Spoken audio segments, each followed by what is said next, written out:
Pero Bueno, bueno, ahora ya sí. estamos. Nos encontramos con Amparo Medina, ex militante del MIR de Ecuador, Movimiento de Izquierda Revolucionario y actual eh, promotora de la vida humana en todos sus estadios. ¿Cómo estás, Amparo? ¿Qué tal? Ana, qué alegría. Pues bien, bien, gracias por esta invitación. Gracias también por permitirnos compartir contigo todo lo que estamos haciendo y lo que podemos de una u otra manera hacer juntas también, ¿no?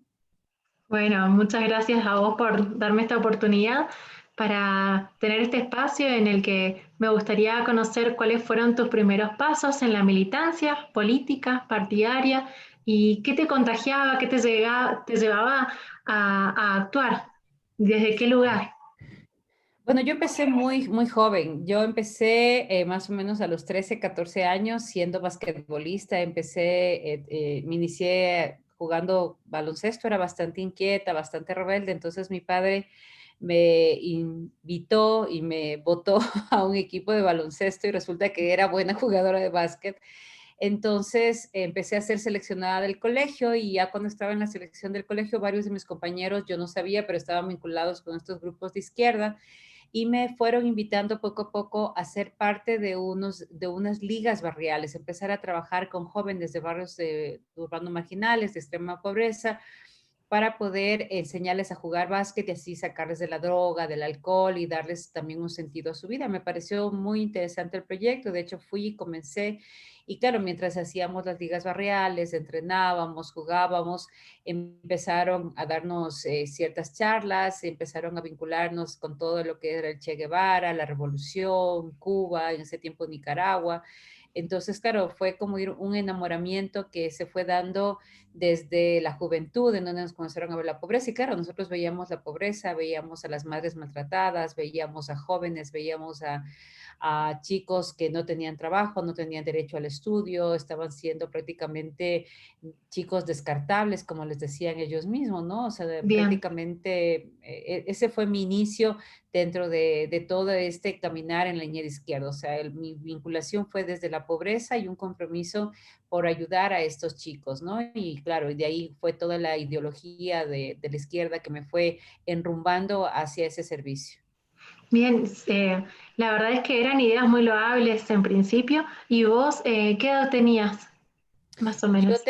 Yo empecé como a los 13, 14 años ya a vincularme con todos estos grupos, pero ya a los 16, 17 años ya iba a los grupos, militaba, estaba todo lo que era la parte de formación, estábamos ya en ciertas salidas que se hacían para pintar las calles, Ujú. acompañando a otros jóvenes ya en lo que eran las huelgas de los obreros, acompañando a formar sindicatos, a pintar paredes, a enviar mensajes, sobre todo la parte de las huelgas, la parte de la Ujú. pintada de las calles, la parte del acompañamiento en las salidas de las calles, ¿no? En las tomas de las calles, era lo que a mí más me emocionaba, o sea, para ese tiempo para mí era toda una aventura, salir a pintar las Claro, calles sin que nadie te note, ir a las huelgas, llevar avenas, llevar pan en las huelgas, cantábamos canciones de Che bien. Guevara, de hecho, justamente mi esposo era quien llevaba la guitarra y Ujú. cantábamos y animábamos a los obreros en las huelgas, Claro. acompañar en las reuniones de los grupos de rurales, de los indígenas, acompañar a los grupos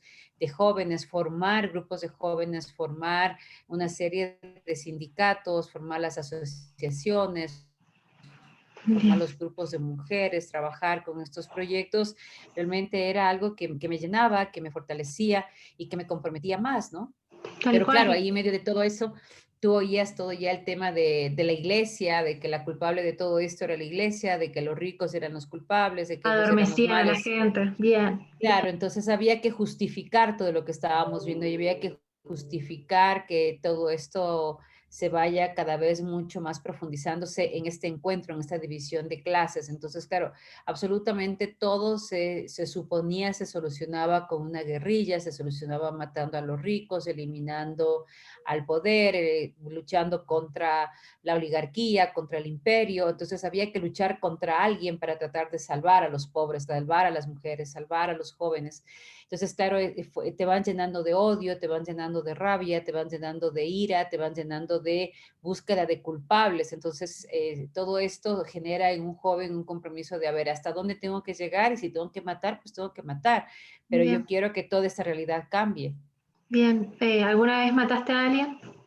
Yo no, llevé a matar al hijo de mi mejor amiga a través de un aborto, pero yo, gracias a Dios, no llegué, pero sí llegué a empuñar un arma, sí llegué a amenazar con un arma, sí Ujú, llegué a llevar bombas Molotov, a ujú. lanzar bombas Molotov, a acompañar a compañeras que iban armadas para tratar de, para iniciar. Nosotros lo que se hacían eran asaltos a bancos, se hacía secuestros para sacar dinero, se hacían revueltas en las calles para hacer ciertos, sí, ciertos actos terroristas en ciertos sectores de la ciudad. Entonces, como éramos pequeños, un grupo todavía, digamos, teníamos 18, 20 años, 17 Ujú, años, entonces nos llevaban de campanas, nos llevaban de acompañamiento, pero igual sí nos ponían un arma por si era necesario y nos claro. enseñaban a disparar, pero más éramos los campana, éramos los que vigilábamos, los que hacíamos seguimiento, los que hacíamos vigilancia en ciertos sectores,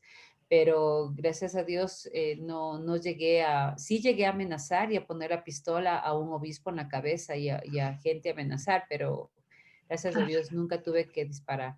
¿Y tu familia qué te decía todo esto? Bueno, lo que pasa es que yo soy del tiempo en donde ya se eliminó el tema de que tenías que tener papás y mamás en la casa. Entonces, mis Ujú, papás trabajaban los dos. Entonces, claro, cuando yo estaba en el colegio, para mí era muy sencillo porque mis papás llegaban tipo 5:30, 6 de la tarde. Mi mamá claro. trabajaba en otra ciudad, solamente la veíamos los fines de semana. Y claro, nosotros tratábamos de que todo lo que hacíamos sea hasta la hora en que sabíamos que mis papás o mi papá llegaba. Entonces, claro, cuando mi Ujú, papá llegaba no pasaba nada, y ya estábamos en la casa, estaba todo bien, hasta cuando terminó el colegio. Y claro, ya en la universidad es otra cosa, ¿no? O sea, ujú, tienes clases, tienes prácticas, tienes todo. Entonces, no es que existe un horario determinado que tu familia sepa. ujú. Claro, ya era mucho más fácil para mí cuando estaba en la universidad, y es en la universidad justamente cuando caigo preso, y luego de eso fue todo el tema de la tortura que tuve, y luego tuve ya que salir fuera del país. Entonces ya como que fue todo una etapa diferente de la vida, ¿no? ¿Esto que pasaba en tu juventud, en qué ciudad fue?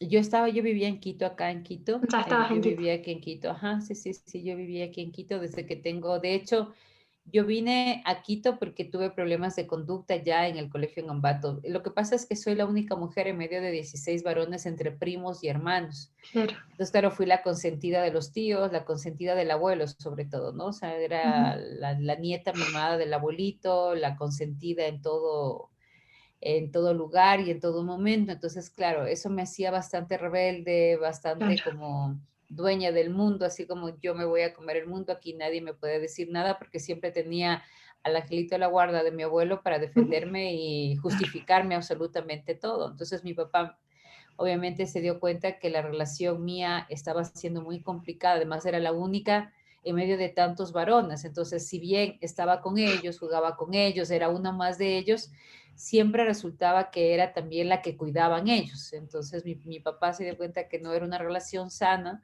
Hoy dirían los chicos, era una relación tóxica. Claro. Entonces, me trajeron a Quito. Yo vine a Quito castigada realmente. Y bueno, Claro. luego ya hice mi vida acá, pero sí, la verdad es Después fuiste a España y luego volviste. ¿Y qué sucedió en ese trajín? bueno, yo fui a España como refugiada política, estudié allá pedagogía social, animación sociocultural, educación del tiempo libre, me gradué de allá, y estaba ya trabajando en Barcelona Ujú. cuando mi mamá me llama y me dice, mira, ya hubo un cambio de gobierno de extrema derecha a centro izquierda, muchos de mis compañeros, de mis amigos estaban ya en el poder, comandantes que estaban ya dentro del espacio de poder. Entonces mi mamá dice, mira, capaz que vienes y aquí encuentras un buen trabajo. Y efectivamente, muchos de mis compañeros me escribían y me decían, mira, vente, recuperemos todo lo que estamos haciendo, hoy es el momento de implantar todos nuestros sueños.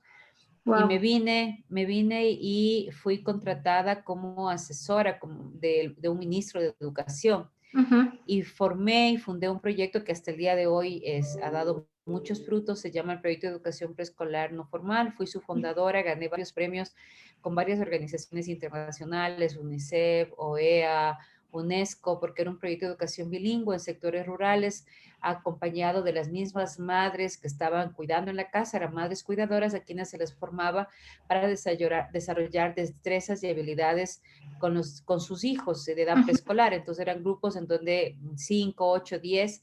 La verdad es que esto no fue iniciativa nuestra, lo que hicimos fue un pequeño diagnóstico y como yo siempre estuve en los barrios y siempre estaba Conocías la viviendo en los realidad. barrios, entonces yo me daba cuenta que la mamá que no trabajaba era la que cuidaba a los otros chicos de los amigos, ¿no es cierto? De las amigas, de las compañeras del barrio, pero claro, no tenía herramientas, todo lo que hacía es darles de comer, gritarles, dejarlas afuera en el patio. Entonces lo que hicimos fue aprovechar ya esa respuesta que había frente a una necesidad en los barrios y capacitar a las madres para que puedan tener conocimientos de habilidades en el tema de, por ejemplo, estimulación temprana, estimulación a la lectura, el desarrollo de destrezas, de habilidades a nivel, por ejemplo, motriz, motricidad fina, motricidad gruesa. Entonces se les daba unos cursos de capacitación y realmente eran maravillosas porque además se les daba una pequeña compensación. Entonces esto hizo que te ahorres en lo que es vivienda, porque la misma vivienda de la mamá servía, te ahorres en personal del Ministerio de Educación, porque eran mamás del propio sector a quienes solamente se les daba una compensación. Y aparte de eso, mejorabas el conocimiento de las mamás y mejorabas las habilidades de los chicos para que tengan mejores habilidades, mejor desarrollo, para que puedan ellos, y mejor desarrollo integral, para que puedan ingresar a la escuela con un conocimiento previo. Claro, súper completo el programa. ¿Y cómo llegas Así es. a trabajar con la ONU? ¿Por esto mismo? Justamente por esto, porque conozco y porque gano varios premios, porque lidero Ujú. el proyecto, es un proyecto, te digo que hasta el día de hoy fue un proyecto nacional, conseguimos Bien. varios financiamientos internacionales, entonces UNICEF me pide que sea consultora Ujú. y claro, es ahí donde me engancho, porque a raíz de eso también me embarazo de mi primera hija Ujú. y claro, yo prácticamente hasta que mi hija tuvo como unos 6, 7 meses, sigo trabajando como asesora del ministro de Educación y UNICEF me plantea el hecho de ser consultora y a mí me pareció genial porque no tenía horario, ganaba mucho mejor de lo que estaba ganando ahí a tiempo completo y me Bien. permitía estar con mi hija. Y aparte de eso hacía mucho más porque el impacto tenía financiamientos muy fuertes, era elaborar textos, recuperar todo lo que era el acervo cultural, el lector de las propias comunidades, el trabajar en todo lo que era la recuperación de la parte cultural del materno infantil, ¿no? Canciones de cuna, cuentos de Ujú. las mamás, Juegos todos los que eran tradicionales. los sí, Bien. juegos tradicionales y además los procesos de conocimiento ancestral, por ejemplo, matemáticas, la lógica matemática, la lógica de lectura que tienen muchas comunidades indígenas, es realmente muy, muy buena. O sea, todo lo que era tablas, lo que era el material y todo, los comenzamos a recuperar, comenzamos a elaborar material didáctico que tenía mucho que ver inclusive con toda la línea Montessori, con la línea Macarenco, luego comenzamos a trabajar todo lo que era la recuperación a través de proyectos de animación sociocultural, entonces a través de proyectos culturales, el desarrollo cognitivo de los chicos, que fue hermoso, fue maravilloso, creo que de los proyectos más bonitos que Dios me ha permitido hacer. Entonces, claro, UNICEF para mí fue ese explotar la parte de la consultoría, conocer cómo se empieza el mundo de la consultoría y desde ahí me quedé como consultora. O sea, yo nunca he estado en una empresa o en un trabajo así como a tiempo completo, siempre he sido consultora. Entonces, Bien. elaboro proyectos, los ejecuto, cumplo los proyectos y es así como empecé a trabajar en el COPS-DITAL, en la GTZ de Alemania, en la OEA, en Naciones Unidas, en el ¿En Fondo qué de año más o Población. menos fue esto? Yo empecé en el año 90 Ujú. hasta el año 2004. Ujú. ¿Y qué hizo que cambies de opinión? Cuando yo trabajé en el Fondo de Población de las Naciones Unidas, participamos de un proyecto, se llaman términos de referencia. Nos invitaron a trabajar en un proyecto, a participar de un concurso para ganar un proyecto en salud sexual reproductiva. Ujú. El objetivo era mejorar el conocimiento sobre sexualidad de los chicos, bajar el nivel de embarazo adolescente, evitar el contagio de enfermedad de transmisión sexual y además la prevención del contagio de VIH-Sida. Entonces, claro, para mí es el reto, hicimos el proyecto, hicimos una investigación de niveles de contagio, niveles de inicio sexual de los chicos, todos datos del Ministerio de Salud, presentamos el proyecto, ganamos la consultoría para todo lo que era la región Costa, un proyecto de $6,5 millones. Muchísimo dinero. Lo ganamos, entonces empezamos a trabajar y en el año 2004 nos invitan a evaluar el proyecto y hacer una evaluación de todos los proyectos en América Latina. Te hablo más o menos como entre 68 y $75 millones que se calcula que se gastaron en ese primer intento de ya prácticamente todo lo que vemos ahora en ideología de género, en salud sexual y reproductiva, nace ya en el 90 con toda esta avalancha que hubo, entrega de anticonceptivos, hablarles de relaciones sexuales, tipos de relaciones sexuales, hablarles del placer, hablarles del coito, hablarles de posiciones sexuales, decirles que no importa que tengan relaciones sexuales entre hombres, entre mujeres, solteros, casados, y que lo más normal es iniciar una vida sexual a la edad que ellos quieran, que se sientan preparados. Entonces fue toda una avalancha y claro, nosotros nos considerábamos exitosos porque teníamos voceros que eran famosos, ¿no? O sea, voceros cantantes que estaban de moda, Bien. periodistas, comunicadores, ¿Cómo científicos. llegaban a esas personas? Porque ahora también vemos que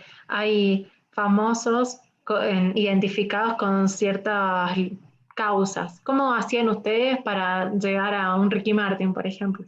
Bueno, en ese caso, ¿no? Sí, bueno, mira, lo más fácil es decir que tú eres de las Naciones Unidas. O sea, cuando tú dices que vas de parte de las Naciones Unidas y que les quieres invitar a una reunión de la ONU, te invita a una reunión a participar para que seas el vocero de un proyecto, claro, o sea, todo el mundo dice, estoy en contra de la izquierda, no, no quiero los imperios. ¿Y qué más imperio de la ONU? O sea, basta que tú digas ONU, UNPA, ONU Mujeres, para que todas las puertas se abren. Además, la gente se siente como algo grande, ¿no? O sea, como que Claro. ha ganado un premio, como que ha ganado un Oscar, Me entonces soy buscaron a mí, profesional. pensaron en mí. Ujú.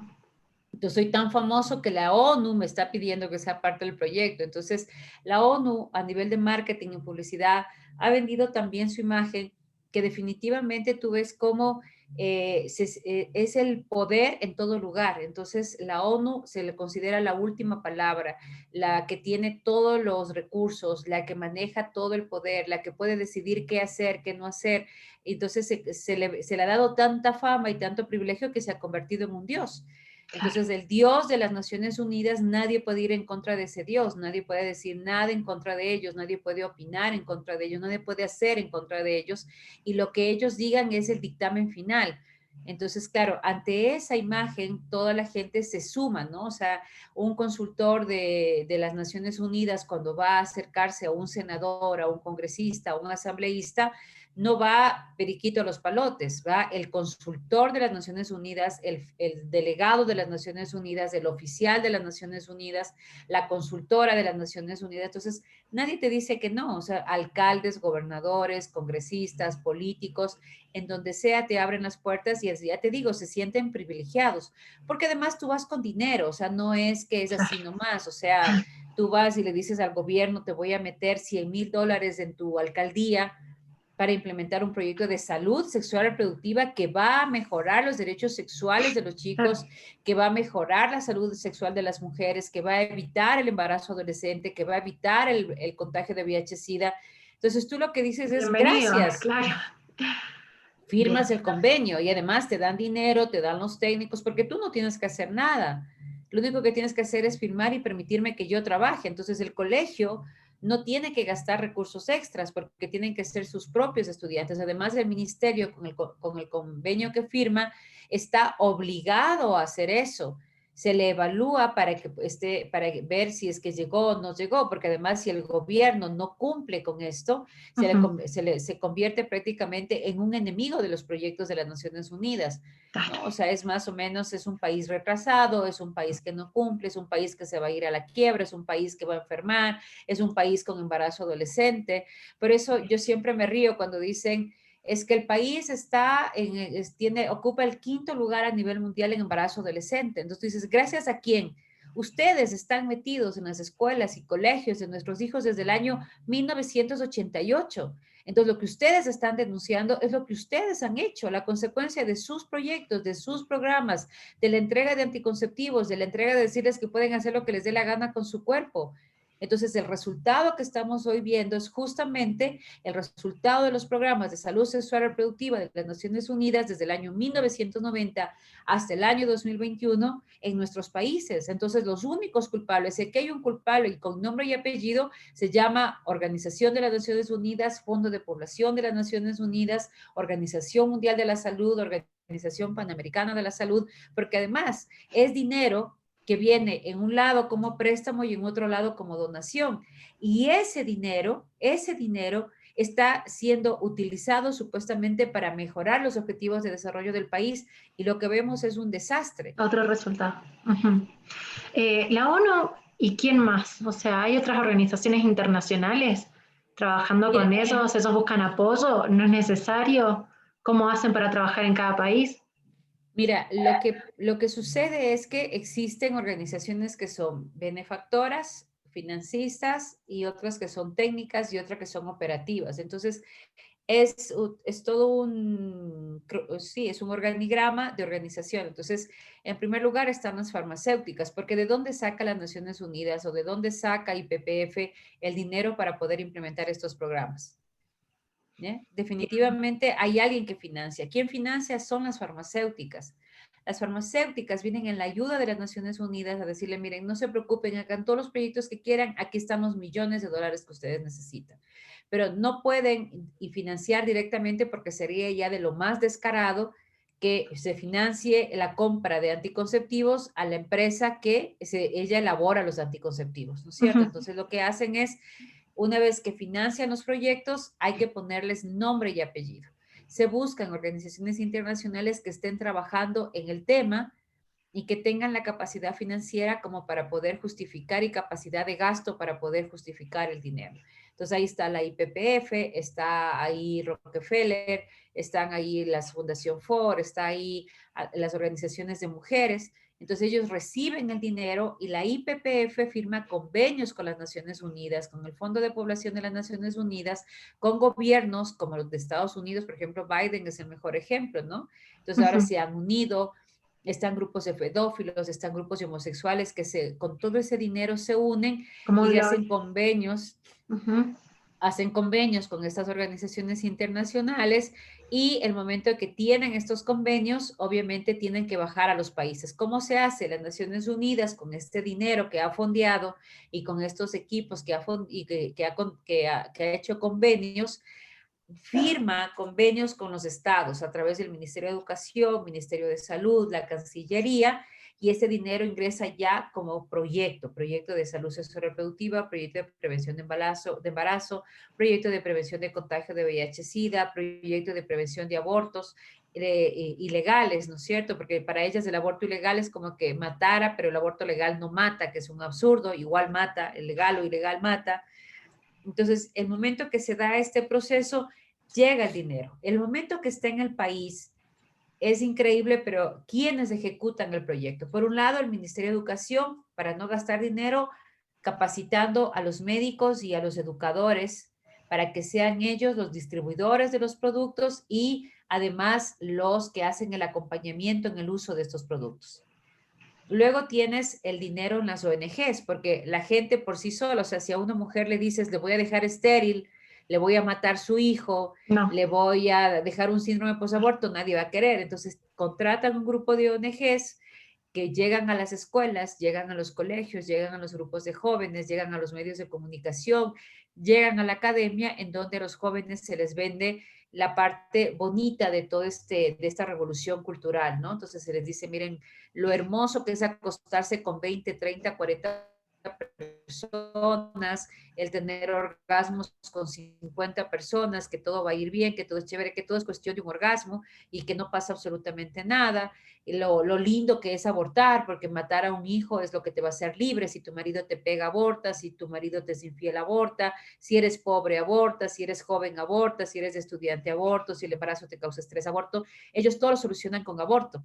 Entonces, Ujú. todo eso se vende como una gran campaña de marketing, como una gran campaña de publicidad, en donde se ve el aborto, la salud sexual y reproductiva como algo normal, tener relaciones anales se convierte en algo normal, tener relaciones con aparatos en la boca se convierte en algo normal, que te castres para que si tú quieres hoy día ser hombre o quieres ser mujer, no importa si te castras, si te amputas, ¿no? No importa si dañas tu cuerpo, no importa si tomas hormonas. Entonces dices, es tan contradictorio porque por un lado te dices, mira, no contamines el ambiente, pero dale hormonas a un hombre para que parezca mujer, ¿ya? El niño por nacer no es humano, pero un hombre que se disfraza de mujer ya es mujer. Entonces, ese tipo de cosas les coartan tanto a los chicos y les lavan tan bien el cerebro que los chicos asumen que eso está bien, que eso es normal y además que eso además se convierte en salud, en respeto, en democracia, en gustos, en deseos, en satisfacción y nadie puede opinar. O sea, si tú opinas y le dices a alguien, mira, las relaciones anales te va a causar daño físico, no solamente emocional, también te va a causar un daño biológico, también te va a causar un daño físico, porque el cuerpo está diseñado para ejecutar, cada parte de tu cuerpo tiene una función. Si tú decides tener relaciones sexuales por el aparato digestivo, obviamente vas a tener un daño porque el aparato reproductor es por el cual tienes que tener relaciones. Entonces, cuando tú decides cambiar el aparato reproductivo por el aparato digestivo, no me digas que no vas a tener un daño, vas a tener un daño biológico, vas a tener un daño también emocional, porque cuando tú enfermas tu cuerpo, emocionalmente también te enfermas, o viceversa, ¿no? Tal cual, tal cual. ¿Y vos en qué momento te animaste a decir, bueno, hasta acá llego con estas organizaciones? ¿Cuál fue tu punto de quiebre en estos trabajos? A ver, a mí me pasa por un lado que en el proyecto Ujú. hacemos la evaluación del proyecto en Santiago de Chile y varios epidemiólogos nos hacen caer en cuenta que en lugar de haber mejorado la salud de los chicos, habíamos empeorado, Ujú. quintuplicado el embarazo adolescente, habíamos puesto de 5 enfermedades de transmisión sexual que estaban latentes en América Latina. Hoy, en ese tiempo, había 25, hoy se habla de 30 y hasta 50 tipos de enfermedad de transmisión sexual. Las enfermedades de transmisión sexual eran normalmente genitales, ya en esa época eran de tipo anal, bucal, genital. Claro, Entonces, el tema era que nosotros nos dimos cuenta que no estábamos mejorando la salud, que habíamos empeorado. Hicimos una crítica al proyecto, le propusimos cambiar la metodología que no funcionaba y nos dijeron que no, que ese era el proyecto, que así se implementaba y que si no nos gustaba, pues nos íbamos. Entonces, me fui del proyecto, fui a un proyecto con el COPS de Italia, empecé a trabajar con el COPS de Italia y en ese momento mi mejor amiga se embaraza de una relación adúltera, decidimos que lo mejor era abortar, porque pensábamos que el aborto, hasta esa época pensamos que el aborto era un derecho y que no pasaba nada en el aborto, que era como ir a un dentista, sacarte una muela y no pasa nada. Y ahí pude participar de un aborto en vivo y en directo. Entonces veo el aborto, acompaño a mi amiga a abortar, me pide que entre con ella en el aborto, veo todo su cambio de comportamiento desde el inicio del aborto hasta después del aborto y el momento que veo el bebé abortado, oigo la máquina, cómo funciona, veo cómo se rompe el bebé, cómo el bebé en parte sale, cae en un frasco de cristal, pero yo no me esperaba que sobre el aborto. Por eso yo cuando hay gente provida que me dice, no enseñen los bebés abortados, no enseñen imágenes del aborto, le digo, mira, yo fui abortista y a mí lo que me impactó fue ver un bebé abortado, claro. ver lo que sufre una mujer en el aborto. O sea, si no te gusta verlo, peor no lo legalices. Yo estoy segura que si todos las mujeres, todos los hombres, adolescentes, jóvenes, que ven imágenes o que juegan juegos en donde se destruye cabeza, se rompe brazos, se destruye el cuerpo, ¿no? Esas series de vikingos, esas series de Sí, terroristas y todo, y no les parece impactante. O sea, yo creo que no es malo que toda la gente vea al menos una vez en su vida la imagen de un bebé abortado, la imagen de cómo es un aborto.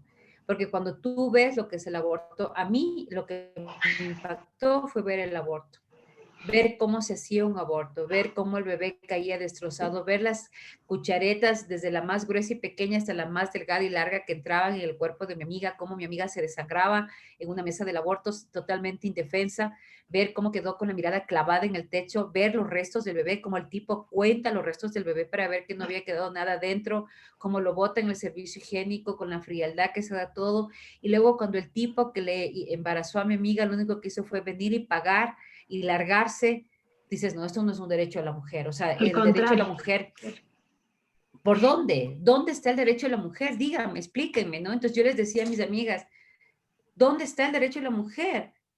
Yo no vi una amiga feliz que entró a abortar, yo vi una mujer totalmente cuestionada, totalmente impactada en el momento de entrar al aborto, y vi salir una mujer muerta en vida, destrozada, sangrante, que cuando no nos podíamos ni siquiera ver a la cara porque sabíamos que habíamos matado un hijo, sabíamos que habíamos asesinado un hijo.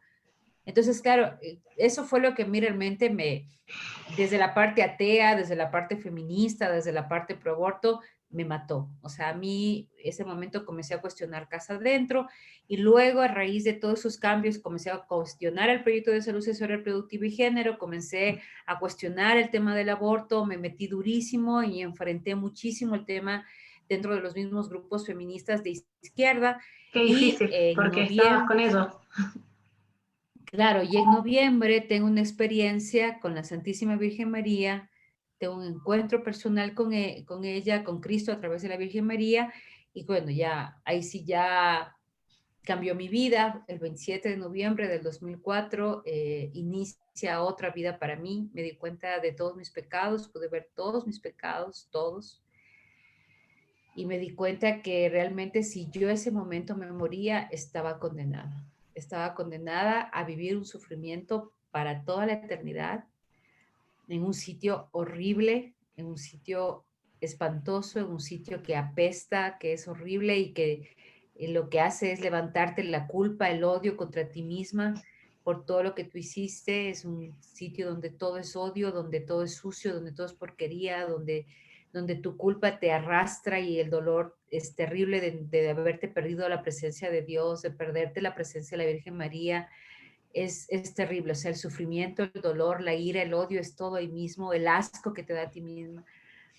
Y claro, yo el momento más duro, cuando yo sabía que estaba ahí, pude vivir la promesa de los padres y de los abuelos. Yo tenía un abuelo que me amó en vida y en muerte y antes de morir me dio su bendición y me hizo una promesa que él iba a rezar todos los días de él en el cielo hasta que yo comparta con él en la eternidad la cena del Cordero.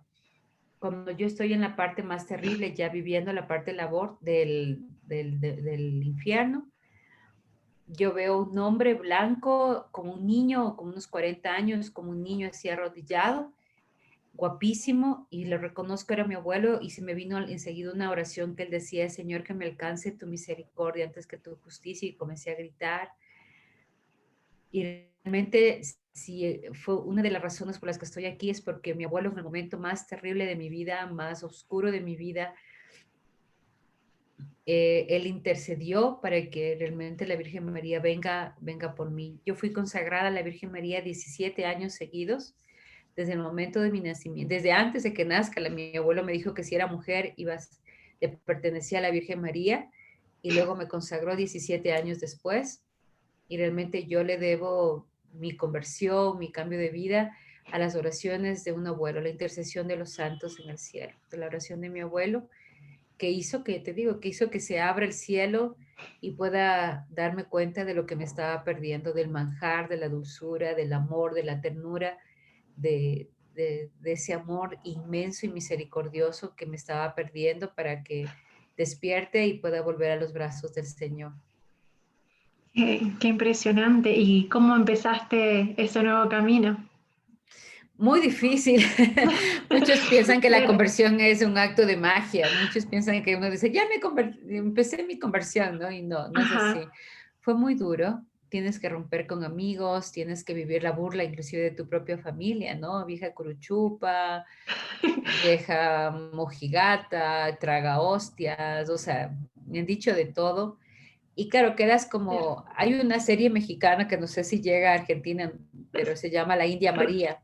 Ajá, Y ella tiene una frase que no dice, me ni de suena. aquí ni de allá, ¿no? Ujú, Y yo quedé así, tal cual, ni de aquí ni de allá, porque mis claro. amigas por aborto me odiaban porque yo había iniciado mi camino de conversión y me creían loca, le pidieron a mi marido que me lleve al psiquiatra y todo. Por el otro Claro, lado, claro, y por el otro lado tenía a toda la gente católica que me odiaba porque era pecadora, o sea, porque porque te cómo habían es visto que, hacer de todo. claro, ¿Vos entonces, tuviste, hiciste, o me suena, un matrimonio falso o algo así? sí, ¿Fuiste? yo sí, Sí, engañamos a un sacerdote. Me he casado de todas las maneras, a nivel hindú, con chamanes, o sea, con mi marido, como le digo, tú y yo estamos ya condenados, o sea, hasta no sé cuándo. Sí, o sea, la verdad es que así es, cuando tú vives en la oscuridad, todo se vale. O sea, Mm, cuando uno vive en el placer, en la lujuria, en el ego, en la vanidad, en el orgullo, sobre todo el ego y la vanidad, entonces todo se vale, todo se puede, no importa, ¿no? Y como tienes dinero, porque ganas muchísimo dinero, estas organizaciones lo que más haces es tener dinero, ganar dinero, no sabes de dónde te cae tanto dinero, qué viáticos, qué subsidios, qué gastos de gasolina, que aparte de que el sueldo es estrambótico, claro, ¿no? Entonces te pagan absolutamente todo. Entonces, claro. claro, lo que te sobra es dinero. Entonces, claro, tú puedes tenerte todos los lujos, todos los placeres, pero eso es temporal. O sea, yo he llegado a la conclusión de que nada de eso vale la pena. Nada, nada, nada frente al amor de Dios. Eso es incomparable. Porque cuando tú estás en la oscuridad eres capaz de todo, de matar a tus propios hijos, de traicionar a tus padres, traicionar tus principios, tus valores, te crees superior a todo el mundo. O sea, imagínate, llega a tal punto el ego, la vanidad, el orgullo de trabajar en estas organizaciones, que yo nunca había sacado una licencia de conducir. Jamás. O sea, yo conduje todo el tiempo carros de la ONU, carros de las ONGs, mis propios autos.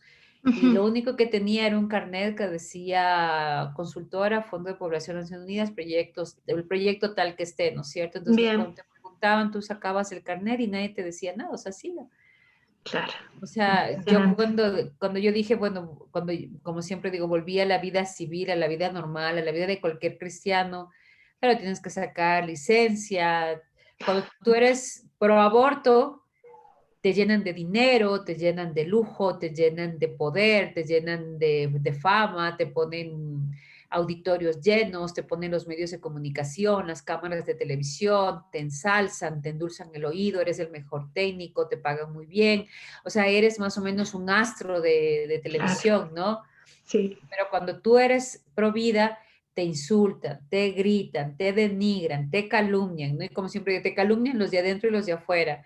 Te, Claro, te, te amenazan con hacerte horrores y barbaridades, tratan de secuestrar a tus hijos, a donde vas tratan de destruirte, ¿no? Pero yo siempre digo, mira, nada de eso se compara con la sonrisa de un niño. O sea, ni cuando tú ves un niño que ha sido salvado del aborto y ves a su madre amarcada, ¿verdad? O sea, dices, no, mira, todo, absolutamente todo, todo vale hasta cuando llega un niño a tus brazos y dices, mira, con la bendición del Señor, gracias a la bendición del Señor y a la fortaleza de esta mamá, este niño está vivo. O sea, mira, vale la pena. qué Así impresionante. que, claro, yo siempre les digo a los abortistas cuando te insultan, yo digo, mira, me vale, o sea, no te preocupes, o sea, no te desgastes insultándome, porque yo tengo algo mucho más grande. Primero, el amor de Dios, porque me considero una hija de Dios, una hija de un rey, una hija del Todopoderoso, una hija que está al servicio de Él. Soy su esclava, soy una persona enamorada de Él, soy su hija, ¿no? Entonces, no, o sea, mira, lo que Él me diga sí me importa, ¿no? Claro, claro. Pero y luego tengo la dulzura de esos niños, o sea, cuando van a la oficina, cuando están Eso. ahí, sus gritos, sus llantos y saber que están vivos, Estás que en un valió la proyecto pena. ahora. Ujú. ¿Quieres contar un poquito de esto? Del proyecto con el que estás trabajando. Bueno, nosotros con mi marido cuando empezamos el camino de conversión, nos preguntábamos, porque claro, nos invitaron a hacer las marchas, ¿no? Nos invitaron a hacer las marchas y que participar y todo. Entonces decíamos, sí, qué bonito salir con los carteles y decir no al aborto, porque en eso sí, los militantes pro aborto son muy sui generis, ¿no? Están en las calles, están en los barrios urbanos marginales, están haciendo trabajo en los barrios y todo, ¿no? Ujú. Entonces yo decía, bueno, o sea, qué bonito hacer las marchas, pero la verdad, esto a mí no me sirve. Claro. ¿Qué hacemos con las mujeres que quieren abortar? ¿Qué estamos haciendo por ellas? ¿Qué estamos haciendo con ellas? Entonces ahí comencé a investigar, fui a Estados Unidos, fui a México, conocí los centros de ayuda a la mujer, conocí en Estados Unidos otros centros de los grupos de la iglesia evangélica, y ya más o menos me di y monté acá los centros de atención a la mujer para prevención del aborto, son de contención, o sea, ellos están en las puertas de los abortuarios conteniendo a las mujeres para ayudarles y que no aborten. Y Perfecto. luego me di cuenta que la mayoría de estas mujeres que hacíamos contención a los 4 o 5 años de tener el proyecto, montamos 12 proyectos como en 5 o 6 ciudades. Y entonces, cuando yo entrevistaba a las mujeres, siempre había la frase, es que si a mí me hubieran dicho, si a mí me hubieran ayudado, si a mí yo hubiera tenido a alguien que me ayude, no hubiera pensado en abortar, porque a estas, como es contención, es en las puertas, estas madres es en las puertas del abortuario. Entonces dije, hay que dar un paso más atrás todavía, hay que hacer prevención, no solo contención. Entonces Bien, hablé con el obispo con el que yo trabajaba, con el obispo auxiliar de Quito, Monseñor Danilo Echeverría, y le decía, Monseñor, tenemos que hacer algo antes de que las mujeres piensen en abortar, antes de que ellas sientan que no tienen a nadie y que hay que ir a abortar. Ahí nace el proyecto SOS Mamá, y la verdad es que me gusta muchísimo más porque en este proyecto recibes a todas las mamás, a todas, sin bien. distinción. O sea, no es que es atención solamente a madres de extrema pobreza, a todas las que vive violencia, la que ha sido abusada, la que ha sido violada, la que está con problemas emocionales, la que tiene problemas en la familia, problemas matrimoniales, problemas intrafamiliares. Entonces recibes a todas estas mamás y les brindas acompañamiento legal, emocional y todo. Entonces, el 100% de bebés que llegan al proyecto son salvados del aborto. El Wow, 100%. No impresionante. tenemos un caso de aborto. Entonces, claro, a mí este proyecto, ¿por qué me impacta más? Porque llegas al fondo, porque además nuestro trabajo no es hablar solamente de la madre embarazada, sino que hablamos también de los padres, porque para nosotros el bebé tiene el derecho de tener un papá y una mamá. Tal Entonces, cual. así no hay un vínculo matrimonial, así no hay un vínculo de pareja formal. Nuestro objetivo, nuestra idea, lo más importante para nosotros es que este bebé pueda tener el papá y la mamá que él necesita para proceder. Entonces, hay talleres para padres, hay talleres para mamás, hay Ujú. talleres de acompañamiento y de inclusión en la vida familiar, la figura del papá o una figura paterna, si definitivamente el papá no quiere la inclusión de una figura paterna. Bien, ¿y talleres también de oficios realizan como para que ellos después puedan defenderse en la sociedad? Sí, espérate. Algo se cayó por ahí. Sí. No pasa nada. Ya, listo. Entonces, sí, mira, nosotros tenemos proyectos de ayuda de todo lo que son iniciativas de tipo laboral, por un lado, de emprendimientos de tipo económico, por ejemplo, chocolatería, tenemos manicure, pedicure, maquillaje, tenemos también todo lo que es, en este momento vamos a empezar a hacer muñecos, ositos, porque ha habido muchos fallecimientos. Entonces hemos traído a través de una amiga, de una benefactora, hemos logrado comprar una marca que se llaman ositos con corazón, que son ositos que se hacen con la ropa de las personas que han fallecido Ujú. y que puedan tener un recuerdo, porque muchos ni siquiera se despidieron de sus familiares, sino que Qué fuerte. fueron cremados y solamente se les mandó una foto de la persona en el momento que falleció y luego se les entregó una cajita con las cenizas. Entonces, lo que se hizo fue pedirles que nos den ropa de sus seres queridos que han fallecido y con eso elaboramos unos ositos y se los entregamos para que tengan un recuerdo, algo con que apapuchar ese dolor que están pasando, ¿no? Entonces, eso estamos haciendo, Bien. hacemos cobijas, hacemos costuras, hacemos eh, todo lo que son mascarillas, ropa, o sea, tratamos de ayudarles en todo lo que se requiere para que ellos puedan salir adelante y dejen la mendicidad, porque lo que nosotros Claro. creemos es que la mendicidad es lo más indigno que hay para un ser humano. Muy bien, sí, y además se sienten útiles y si después pueden pensar que son capaces en el momento en el que ustedes dejen de ayudarles así en primer lugar, ¿no? Ya lo ven como de tránsito y no un estado permanente, esta ayuda que ustedes le dan.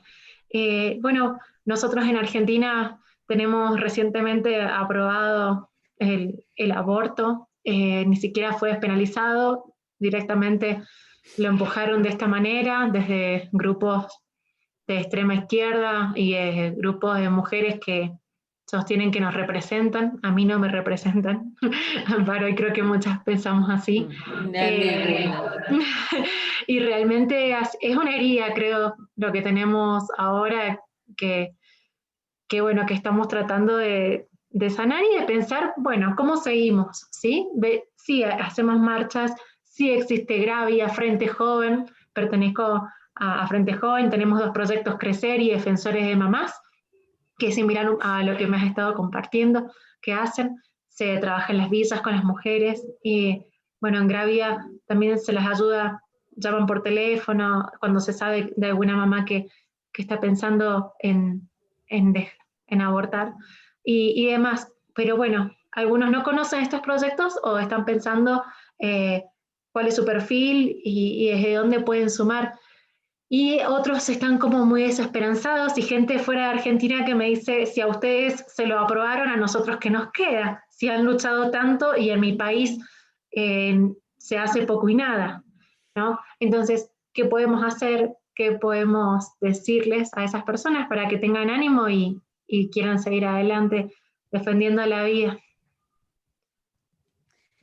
Bueno, que es súper importante darnos cuenta que no necesitamos desde afuera. O sea, la pregunta no es qué va a pasar, la pregunta es qué voy a hacer yo en Ujú, lo personal. O sea, no podemos esperar que el otro lo haga, que el movimiento Pro Vida lo haga, que el asambleísta Pro Vida lo haga.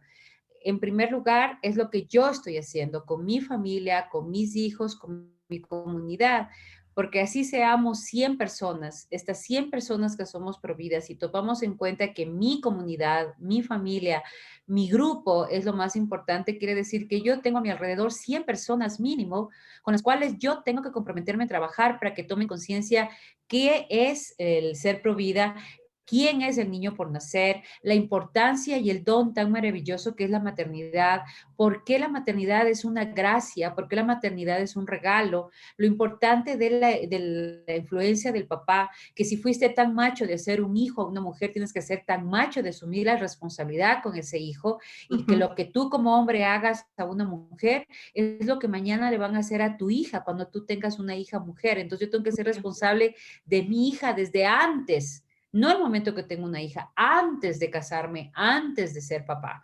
Entonces, ujú. si tú ayudas a que toda esta gente comprenda, entonces yo ya no tengo uno, tengo más o menos 10,000 personas a mi alrededor. Y si esas 10,000 personas lo hacen mantener 100,000. Entonces, aquí la responsabilidad es mía, de mi sentir como provida y si soy cristiano, de mi obligación de evangelizar.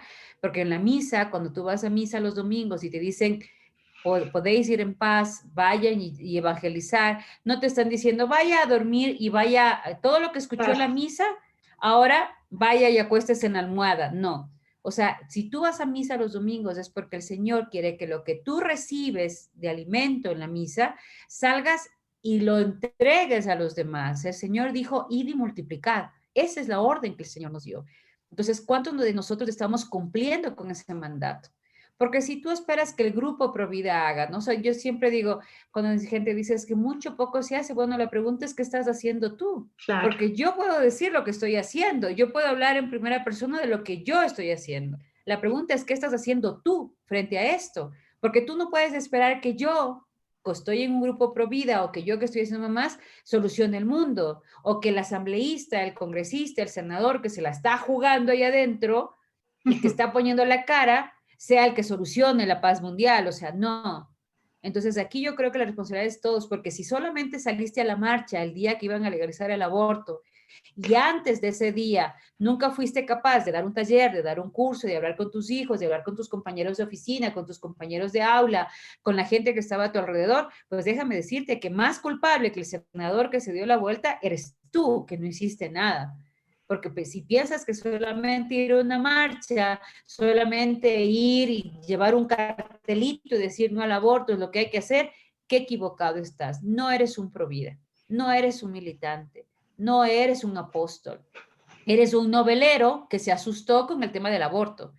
Entonces, aquí es un compromiso absolutamente de todos. Y si todos nos comprometemos, si todos ayudamos, yo no necesito tener un programa de atención a mamás, porque si yo soy parte de una oficina, de una empresa, de una escuela, de un colegio, soy profesional que está trabajando y tengo una compañera que está embarazada, si tengo una alumna que está embarazada, si tengo una prima que está embarazada, yo soy la primera que tiene que estar ahí para decirle, oye, qué hermosa que estás, qué lindo, te felicito, ¿en qué necesitas? ¿Cómo te ayudo? ¿Qué necesitas que haga por ti? Me parece hermoso, hagamos una fiesta, felicitémosle, oigan, quiero felicitar a fulanita que está embarazada, me parece lo más hermoso del mundo, pero si tú eres la primera que llega y le dices, ¿y ahora qué vas a hacer? Te fregaste.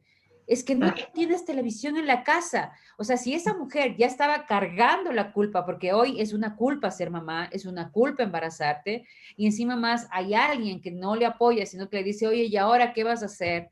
¿Por qué no te cuidaste? Si esa mujer ya estaba pensando abortar, ten la seguridad que con tus palabras ya le hiciste avanzar un paso más para ir al aborto. Entonces, aquí se trata de que todos hagamos, todos, absolutamente todos, si todos cumplimos nuestro deber como laicos, como ciudadanos, como cristianos, como amantes de la vida, si todos cumpliéramos realmente como tendríamos que hacer, ningún país legalizaría el aborto, ninguno. Ahora, si la gente está esperando que el grupo Provida monte un programa para atención a mamás, que los Provida salgan a la calle a hacer marchas, que los Provida vayan a negociar con los asambleístas, que los Provida estén pendientes de los medios de comunicación, ¿sabes qué? Espera Tal cual. sentado, porque no va a pasar absolutamente nada. Porque ni los Provida tenemos la obligación de hacerlo, ni tampoco tenemos la obligación de asumir la responsabilidad de lo que pasa en un país que se ha legalizado o no legalizado el aborto. Y eso se los he dicho a mis amigos Provida. Tú no asumas la responsabilidad. Tú hiciste lo que tenías que hacer. Es más, si alguien ante Dios está sin culpa, eres tú, porque tú estabas haciendo antes, durante y después del aborto. Aquí quienes tienen que dar cuentas son los noveleros que despertaron el día de la marcha con el cartelito, son los noveleros que comenzaron a decir hay que hablar con hay que amenazar a no sé quién, hay que escrachar a no sé Sí. cuánto. O sea, discúlpame. O sea, si eso es lo único que sabes hacer para poder evitar que se legalice el aborto, entonces, qué pena, pero eso no es todo. Hay que estar en todo momento y eso es obligación de todos, como ciudadanos, por un tema de cristiano de amor al prójimo, como responsables de la vida de nuestros hijos, como responsable de mi familia. O sea, si mi hija aborta, si mi hijo vive en homosexualidad, si otro, yo soy parte de eso y yo tengo que asumir que soy parte de eso. Entonces, si mi hijo es pañuelo verde, es mi responsabilidad. Entonces, yo tengo que trabajar para que esa realidad, si no soy capaz ni de mi familia transformar la realidad, ¿cómo quiero transformar la realidad del Senado? ¿Cómo quiero transformar la realidad del Congreso? Bien. Entonces, este es un día a día, es una lucha del día a día y es con nombre y apellido de todos los que habitamos en ese país. Muchas gracias, Amparo. Realmente creo que ha sido muy bueno poder oírte y creo que tu testimonio y todas estas ganas de luchar y de seguir defendiendo la vida en cada momento va a ser muy contagioso a las personas que puedan también ver este video. Realmente muy amable por tu tiempo y por la valentía de seguir denunciando y anunciando lo que tenés para compartir. No, gracias a ustedes y estamos juntos. Esto es un trabajo en conjunto, así que unidos en el hora y la hora. Muchas gracias, Amparo. Hasta pronto. Gracias, gracias a ti, Ana. Cuídate, un abrazo. Gracias.